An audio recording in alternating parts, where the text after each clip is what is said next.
Hello and welcome to the first episode of Thinking Out Loud together with me. I've got a new microphone, this one with denoiser or whatever it is called. I actually don't really like to use this thing, but because it's apparently very noisy outside, I need to use it. If you know me from my first channel, which is Annie's Shelf, I reviewing book and talking about literature there, but in here I don't have any script, so I'm just going to rambling. I won't say it's yapping because I have something to talk about and I want to talk about it with you. And this setting is my usual setting from my book review channel. It is a bit messy over here.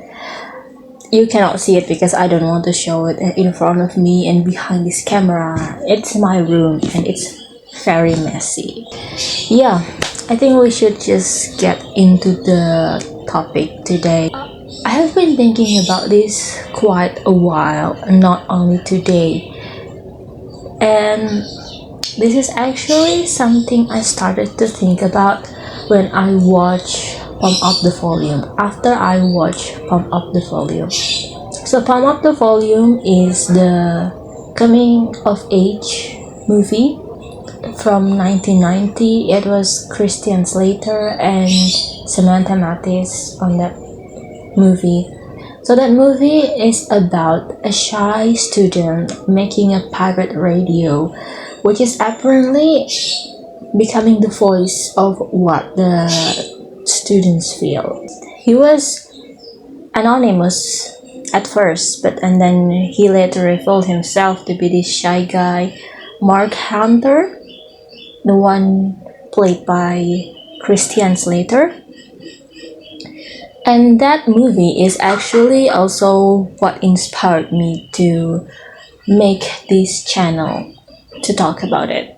Actually, I already have one other channel to talk about what I'm thinking, but it was on Spotify called Lunar Relic Radio, and I don't know, I just feel like I want to make it in YouTube, because I use YouTube more and I no longer use Spotify for listening music, and it's kind of like strange for me that I don't use Spotify anymore, but I still creating on Spotify.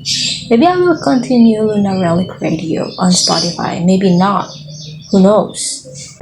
But yeah, that is the background of why I decided to make this channel and upload this kind of podcast type, because I like talking and I have talked a lot on my book reviews channel, and then why not? I just talking freely in here.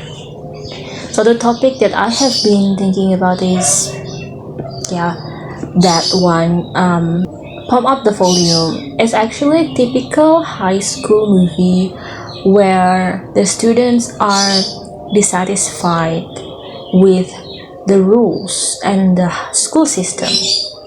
But also, it makes me think, beyond that, beyond the school system, because school system is just one system that ruling people. And I'm no longer a teenager. I'm no longer in high school. I graduated from high school 6 years ago. It was a long time, but my experience with high school was not quite like what they experience in Pump Up the Volume. I don't feel dissatisfied with high school rules, especially my high school, because I think, it is very easy for me to follow it because it's reasonable. Like, the school only make rules when it's necessary. I'm not saying that I'm a rule-bound student and always obeying the rules. No, I broke some, but it's not that fatal that they reprimanded me. What happened in this movie is make me think beyond the school system, because personally I think school systems and rules are only one of rules that ruling people, and it's only happen inside the school. When you are outside the school, it's you don't bound to the rule unless keeping a good reputation of the school, and that's it.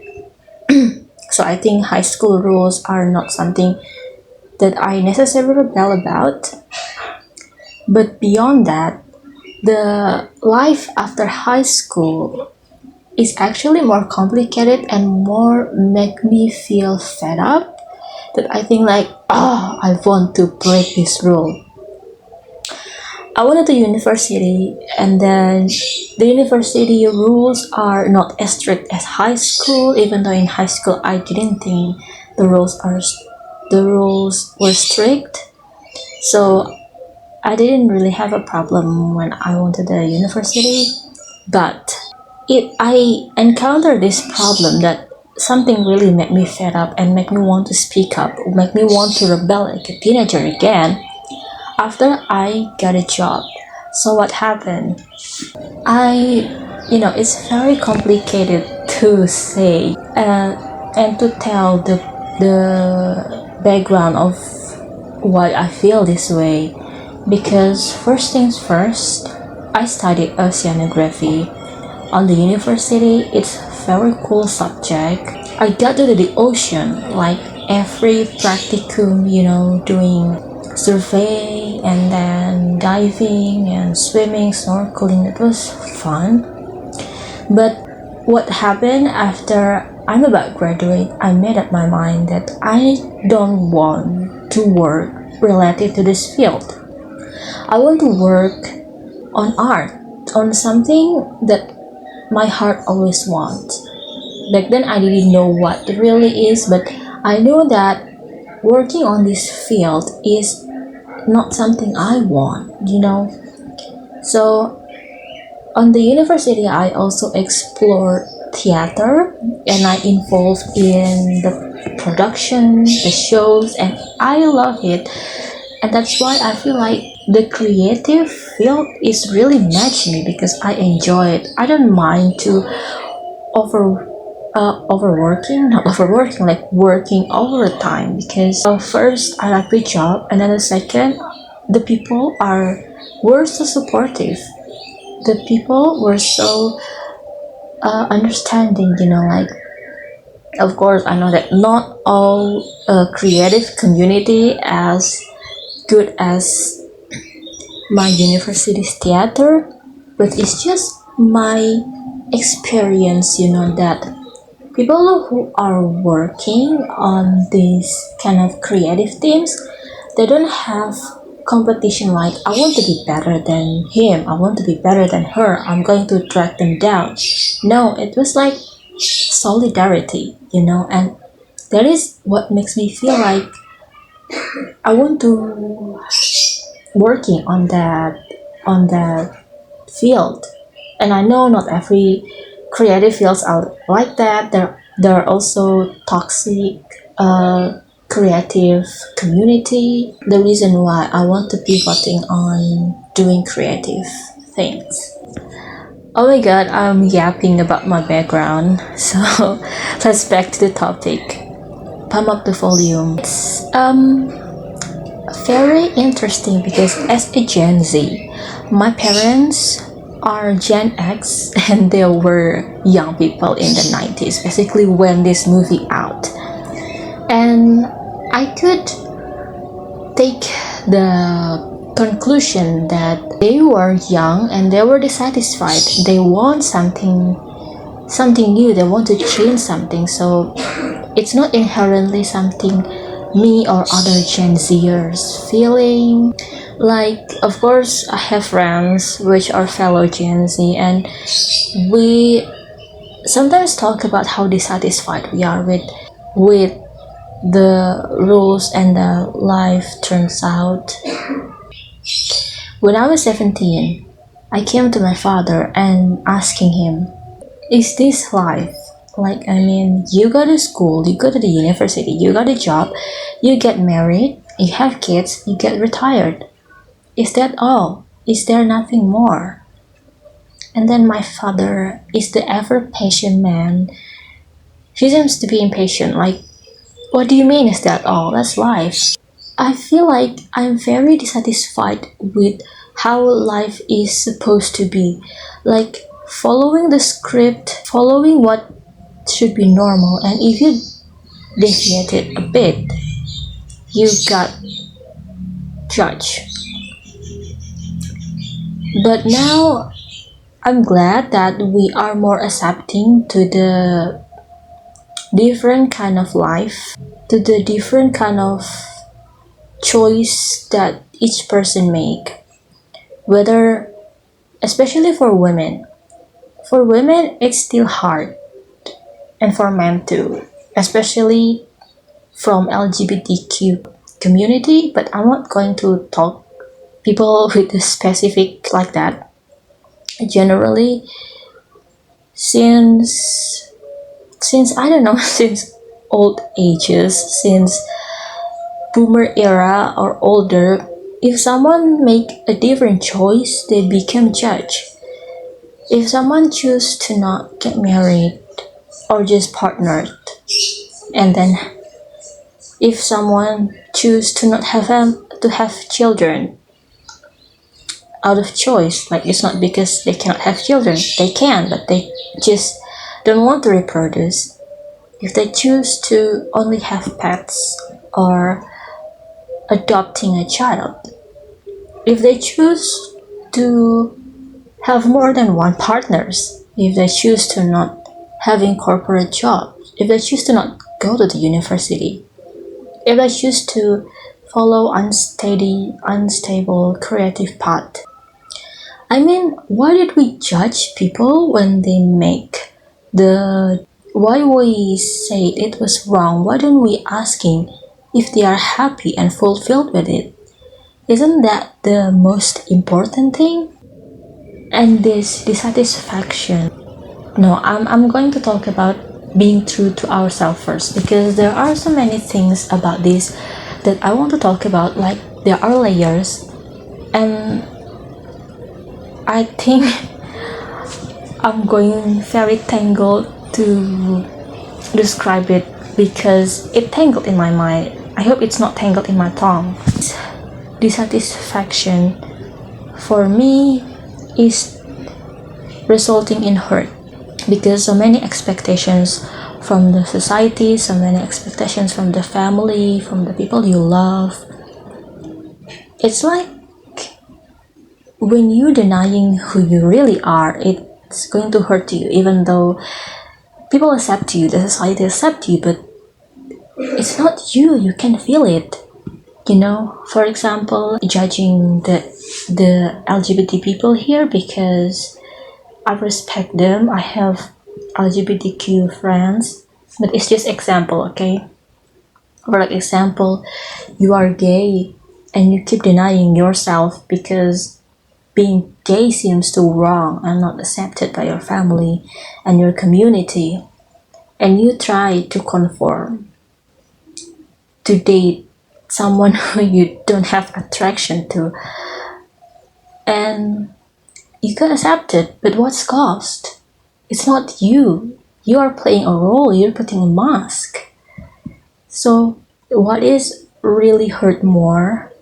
Being true to yourself and rejected by the people, by the community, by the society, or accepted by the society, but you rejected yourself? Which one is better, and which one feel like betraying yourself? I know it's very personal choice, but for me, I cannot betray myself. I'd rather be hated by people and accepted who I really am.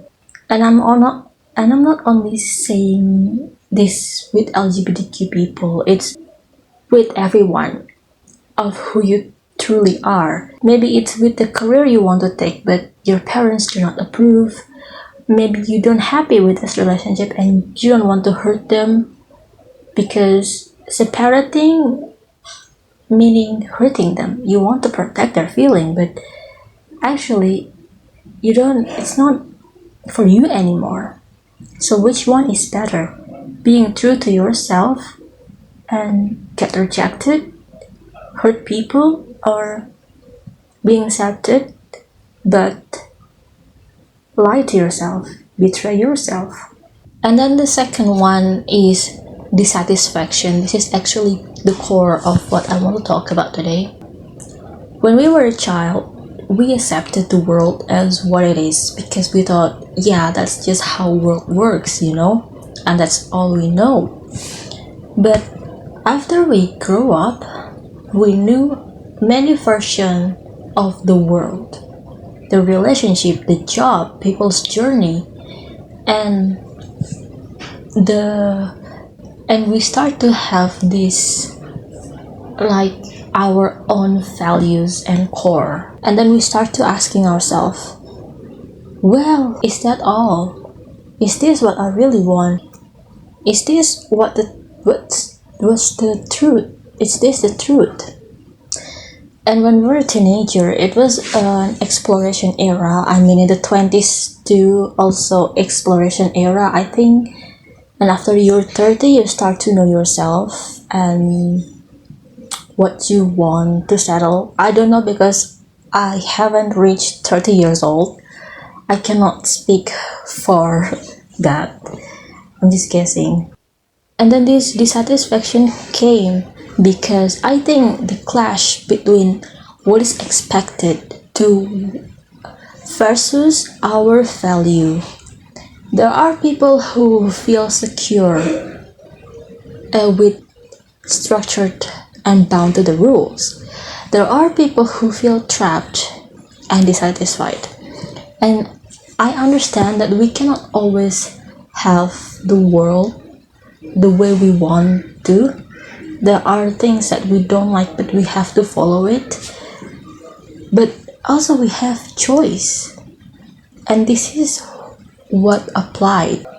I don't know. I just literally feel like there are times and circumstances where we feel like we're trapped, but actually we don't have we have a choice, but we feel like trapped because we have responsibility not only for ourselves, but to our future self and maybe to other people, especially, for example, people with family. For example, a job.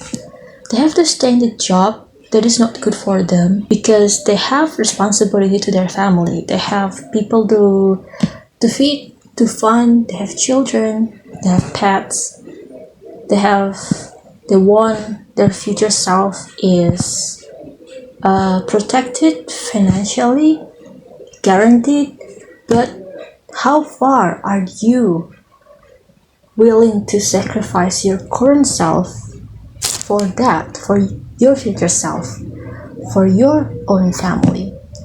I mean, of course, if your future self and your family could understand you, they would not agree with you because what this job is costing you, especially if it's visible on your physical symptoms like lack of sleep, you're having weight loss, malnutrition. I think they would love you more than your job. So I don't know.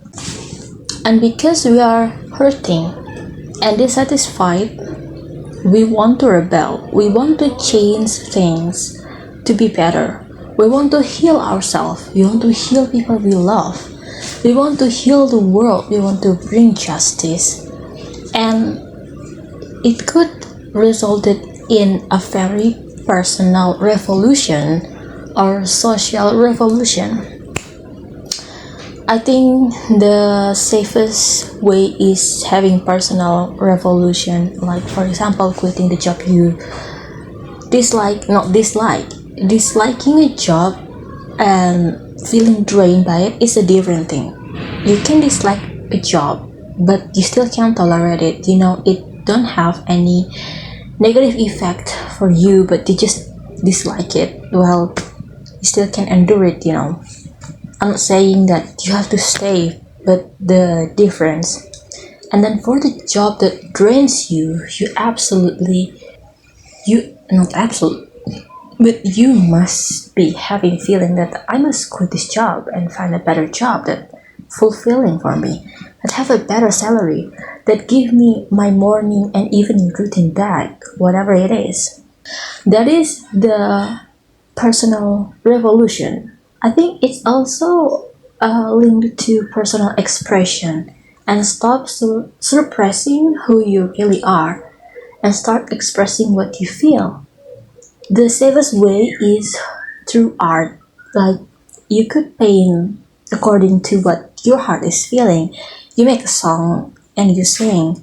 Maybe you write a book or you talk to podcasts like this so people could relate. Show it in your fashion and on your makeup, whatever it is. Like art is always a self-expression, and I think it is always be a form of rebellion. Maybe you want to voice your voice more, like you want your voice being heard by the authorities, so they could change what makes you dissatisfied, like through voting or democracy. You want to join some democracy, some kind of like uh, community, something like that. I don't understand that, but there was way like that. Maybe you learn politics. Like my sister, she's learning political science because she felt deeply dissatisfied. And then also social revolution, like a rally, people on the street, the college student, the workers, they demanded justice and democracy and whatever they want to demand. But the strange thing that I noticed is I thought that was only happen to my generation because we were young, we are dissatisfied and we are hurting, so that's why we did that. But no, it's already happened very very long time, maybe from the 50s, when young people started to awaken and dissatisfied with the old way and they want the new way, they want their way. So that's why they start this rebellion, especially in the 60s and 70s. We have the hippie people. They are, from what I understand, they voicing that they want to change, and it's formed a very unique movement. And then in the 90s it's more extreme, I would say, extreme movement rather than hippies, because I don't know, like I heard from older news there were quite many rallies, demonstration and vandalism, property destroyed. They become harder. I think it's also because of the music that influenced them, because that era in the late 80s to 90s is very on trend, that punk music, rock, metal, grunge, and even rap. They are started to make songs that criticize the society, the government, to voicing what they are dissatisfied about. And they are mostly young people. I don't know why. I think it's because we are young and we want change and we're dissatisfied with the old way. Our parents were also like us. This is the paradox, I think, because they were also voicing their dissatisfaction, they were hurting, they want change. But what The irony is, they are now the one who preserving the old way, the one who we are protesting to make change. So if they were young and hurt and dissatisfied and they want to change things for the better, and why now they are become the things they were so hate about, they were desperately want to change. It's some kind of like a paradox and irony because yeah, you want to change things and then you become the thing you very hate.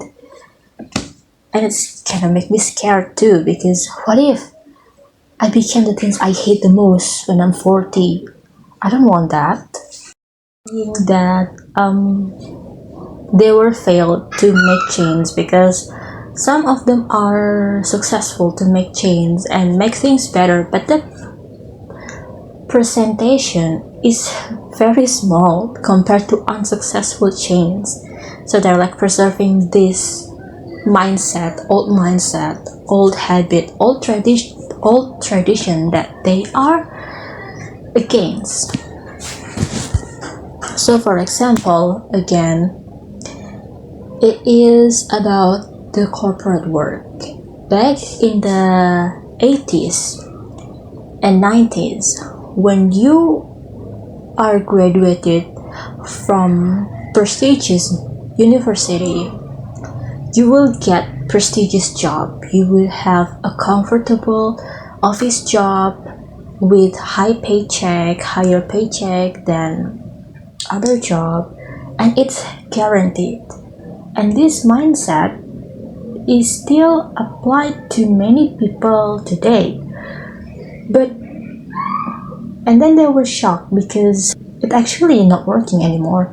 Like you could have a prestigious degree, you could have the highest GPA, and you still cannot land it in the high-end job because you don't have inside man there. You know, it's no longer about the education or the college title, it's about who you know. If you don't know someone, then you don't get a job, no matter what degree you have, you know. And it's kind of unfair, but that's the truth. So this mindset, I think we should change the mindset. Having a college degree, even from prestigious university, is not guarantee you have a good job with a good salary anymore. You're not being a yuppie anymore. And the irony is you don't have to have degree to make a lot of money. There are a lot of ways to make money nowadays in many unconventional way, as long as you want to learn that. That is the key. You wanna trade in crypto, you don't have to have a business degree. You could learn it independently, maybe from someone you know, from YouTube. Another second mindset that is we still preserving today is woman wants marriage and children. Of course, there are many women who want that because it's so fulfilling, like you know, having your own baby. But not all women want that. Some women content with themselves, with their own pets, with whatever they work on their life. Maybe they want to get married but not children. Maybe they want children but not get married. So it's not always one lane way, you know. And some of our parents still expected daughters to want that. Like they demanded the daughters to have a husband to give them grandchildren. Why don't you have your own children again? Why don't you old people get pregnant again and have a baby again? And not asking us, the young people who don't want to have children, or adopt a baby. You know, it's easy. It's for you because we don't want it. So yeah, I think, and then there are also a lot of many things that old peoples expect us to follow because they preserving the old script. They the one who said one change, the one who want to have their own rules, but unexpectedly following the old rules they hate. What an irony. And then the most important questions for us, the young people, who would be replacing our parents' place in this world. Can we make change because we are hurting, we are dissatisfied? Can we make things feel better for our future generations, our children, your children? Because I'm not planning to have children, but my brother is still very kid, and I think he deserves something a lot better than I have now. Can we be something that, can we not be something that we are hate the most? Can we break the chains of dissatisfaction, the old way that hurt us the most? Can we open our mind and accept people for who they really are? I feel like this microphone is not recording very well because I think this if I remove it, I think I'm going to remove it for the next video because it's clearer than it. But I'm wearing it now because it's noisy outside and I want it to be cancelled. And the other thing, before I close this episode, I don't know when I close it because I could talk for 1 hour, I could talk for 1 minute, it doesn't matter, you know. Expectation and pressure being a woman. I really like this topic when we're talking about women's rights and what we could and we cannot do as a woman. Society expects us to want children because we are women and we are birthing the next generation, but some of us don't want to be a mom. Some of us just content with our pets. Some of us just want to love ourselves. Some of us maybe want to adopt a child, you know, giving someone unfortunate in this world love they deserve. And anyways, I know that women's right is very delicate matter because some countries have their own women rights problem. I'm not going to mention where it is and what it is. You already know. You know, I really hate that men assume women dress up for them. Like, dude, we dress up for ourselves. We dress up because we want to feel good for ourselves. We don't care what you think. We don't care if you think we're attractive. We want to feel attractive for ourselves. Men are assuming women like them just because they are men and we're women. But actually, they don't know if that woman have other preferences. Maybe she likes other women too. Maybe she likes other things. And I think it is very, I don't know, maybe nowadays it's best to not assume that just because someone looking good, just because someone is kind to you, you interpret it as they like you, unless you see a very obvious sign that they are into you, you know. I don't know. I don't want to say this because I just feel like I hate it that men assume I like them because I look good, because I dress up, because I'm young, because I'm pretty. I'm not attracted to men. I don't know. I'm just not attracted to men. I'm not lesbian. I'm not bisexual. I'm hetero, but I'm not attracted to men. I don't know what it is. I only attracted to River Phoenix. Men other than River Phoenix are just no. That's very problematic. Anyway, well, it's 6:33 on the evening now, and I'm going to end our yapping session, overthinking session today. I hope you can get something from what I just talked about. Maybe it opened your mind, maybe it makes you realize, maybe it do nothing to you, maybe I'm just yapping. And this video is my outlet. You don't have to agree with me, you don't have to like this video. If you don't I don't know, I'm just overthinking and I want to talk about it, and I think maybe somewhere overthinking don't have the same question as me. There are no answer on this video, only questions and contemplations. Like what I said before, can we not miss something that we really hate when we were 40? Can we change the world for the better because we are unsatisfied and hurt? And one more question. Why are we unconsciously conforming to the something we hate? I know that many young people don't like working 9 to 5 and being a yuppie anymore. I don't say being a yuppie is wrong. It looks cool. It's being a real yuppie is cool, but being a fake yuppie is not cool. Being a real yuppie is you working in the office with a high payment. That's the real yuppie. But nowadays there are no real yuppies unless you are nepo baby, I guess.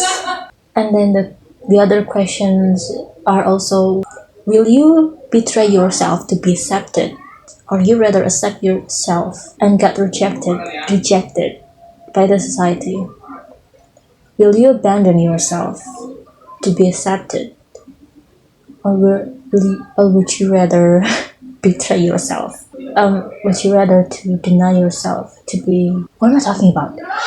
Or would you rather be okay being rejected but accepting who you really are? Being accepted is more important than being yourself. Is following your heart is more important than being accepted. And the most important questions is: are you doing what you're doing because you wanted to, or because someone or something expects you to do it? Is that what you really want, or is that what they want you to want? I'm Annie, and I will see you on the next overthinking episode. Yeah, bye bye.